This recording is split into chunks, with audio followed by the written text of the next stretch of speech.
Selamat berjumpa kembali dalam layanan audio Sahabat Seperjalanan. Hari ini adalah hari Senin 13 November 2023. Tema renungan saat teduh kita dengan judul Kekudusan dalam segala hal. Kekudusan dalam segala hal. Firman Tuhan terambil dalam Ibrani 13 ayat yang keempat sampai dengan kelima.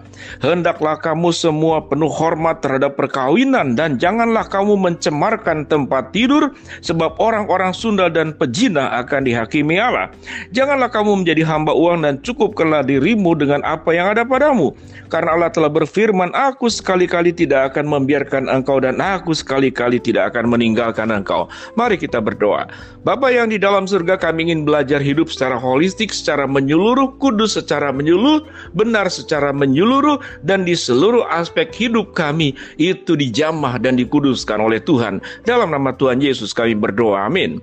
Shalom sahabat seperjalanan yang dikasihi Tuhan. Sadar atau tidak sadar, seringkali kita menyebut dosa-dosa tertentu itu dianggap sebagai dosa yang lebih berat.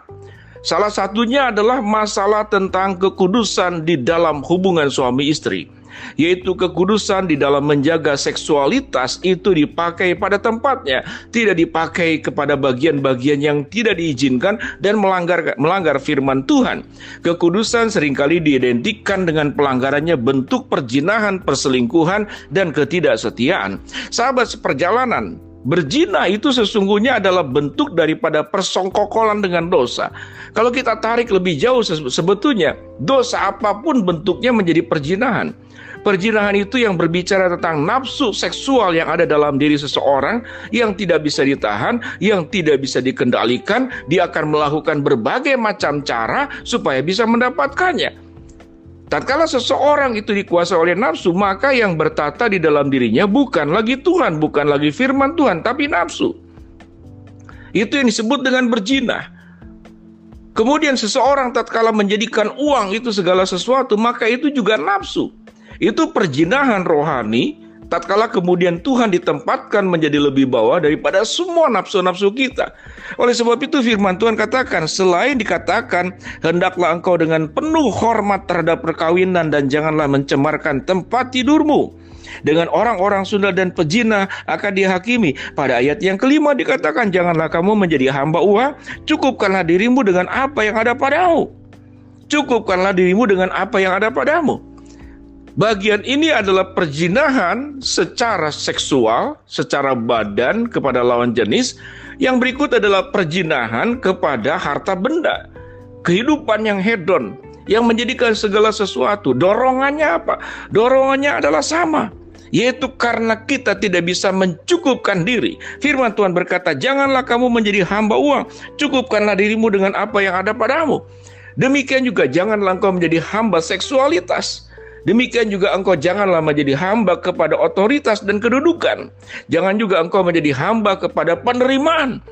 Tatkala kita punya nafsu-nafsu tertentu di dalam diri setiap manusia yang berbeda-beda, maka sesungguhnya itu adalah perzinahan. Dan itu adalah perlu diperjuangkan yang namanya itu kekudusan. Faktor yang paling utama kalau kita baca pada dua ayat ini, yaitu tidak bisa mencukupkan diri. Kalau kita tidak bisa mencukupkan diri dengan satu istri, dua pun tetap tidak cukup, tiga pun tetap tidak cukup.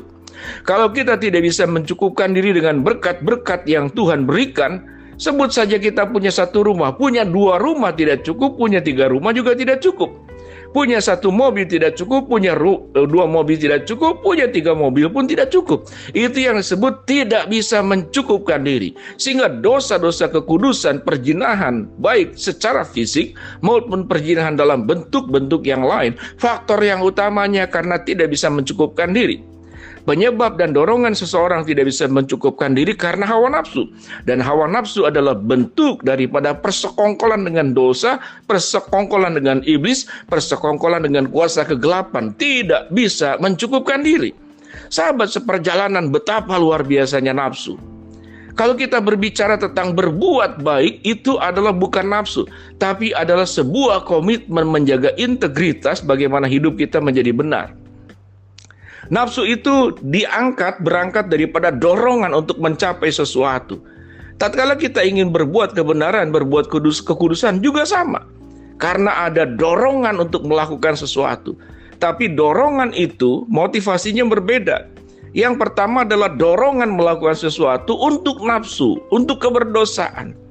Tetapi ada bagian yang lain, dorongan untuk melakukan sesuatu untuk kebenaran, untuk menjalankan firman Allah.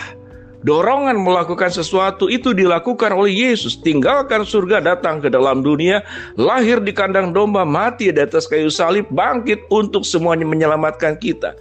Sehingga dorongan-dorongan itu yang menjadi bagian berkat yang Tuhan berikan kepada kita. Sehingga kita bisa berkarya, kita bisa berkreasi, kita bisa melakukan perkara-perkara yang mulia, perkara-perkara yang agung, hanya untuk kebenaran.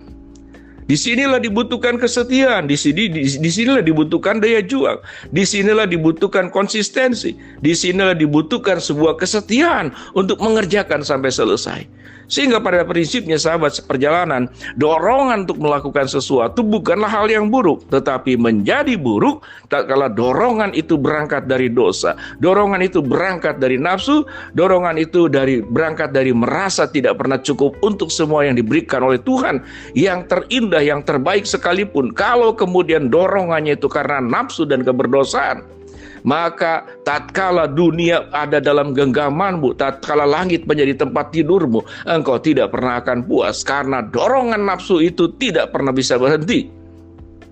Bahkan kalau ada sebuah kalimat mengatakan, tatkala engkau bisa memakan apapun yang ada di alam semesta ini, sampai engkau memakan dirimu sendiri dan engkau terhilang, barulah engkau berhenti kepada dorongan yang atas nafsu tersebut. Sahabat seperjalanan, kekudusan bukanlah perkara yang sulit untuk dilakukan. Tatkala bagaimana? Tatkala dorongan untuk melakukan sesuatu itu kita kuduskan di hadapan Allah. Kita ingin melakukan dorongan melakukan sesuatu karena kasih berkat anugerah yang sudah Tuhan berikan kepada kita. Kita ingin melakukan sesuatu menyembah Dia. Kita terdorong melakukan sesuatu untuk memuliakan Dia. Kita terdorong melakukan sesuatu untuk menjadi berkat buat orang lain. Kita terdorong melakukan sesuatu untuk menjadi terang dan garam dunia. Kita terdorong melakukan sesuatu agar perbuatan baik kita diketahui semua orang untuk kemuliaan Allah dan bukan buat kemuliaan diri sendiri. Itulah yang disebut dengan dorongan melakukan sesuatu. Tatkala berbicara tentang kebutuhan kita, maka kita harus melakukan yang firman Tuhan katakan, yaitu belajar merasa cukup. Karena untuk kebutuhan diri kita sendiri, kita sangat terbatas, cukup. Firman Tuhan berjanji, kalau engkau bisa membatasi diri, maka Tuhan yang akan melimpahkan semua yang kita butuhkan. Ayat yang berikut dikatakan pada ayat yang kelima penjelasannya, aku sekali-kali tidak akan membiarkan engkau, dan aku sekali-kali tidak akan meninggalkan engkau. Sebab itu dengan yakin kita dapat berkata, Tuhan adalah penolongku, aku tidak takut apakah yang dapat dilakukan manusia terhadapku. Sahabat seperjalanan, mari kita belajar hidup kudus dalam segala hal. Kekudusan untuk menjaga fisik, badan. Kekudusan menjaga pernikahan, perkawinan. Kekudusan juga menjaga agar hidup kita tidak kemudian berzina di dalam bentuk-bentuk lain, berzina dengan harta, berzina dengan kedudukan, berzina dengan penerimaan, berzina dengan popularitas. Maka itu semua harus kita tutup di dalam kuasa darah Yesus, dan kita katakan, Tuhan tolong aku supaya aku bisa kudus di dalam segala hal. Dan aku bisa menjadi alat Tuhan dengan dorongan melakukan sesuatu hanya buat kemuliaan Tuhan dan bukan untuk nafsu dan keberdosaan. Mari kita berdoa. Bapa dalam surga, terima kasih buat kebenaran firman Allah yang sudah kami pelajari. Hamba mau berdoa buat sahabat seperjalanan yang sedang sakit, Tuhan jamah sembuhkan. Sahabat seperjalanan yang sedang menghadapi masalah, Tuhan bukakan jalan. Sahabat seperjalanan yang sedang berdoa mengharapkan sesuatu, Tuhan kabulkan dengan cara dan waktunya Tuhan. Dalam nama Tuhan Yesus kami berdoa, amin.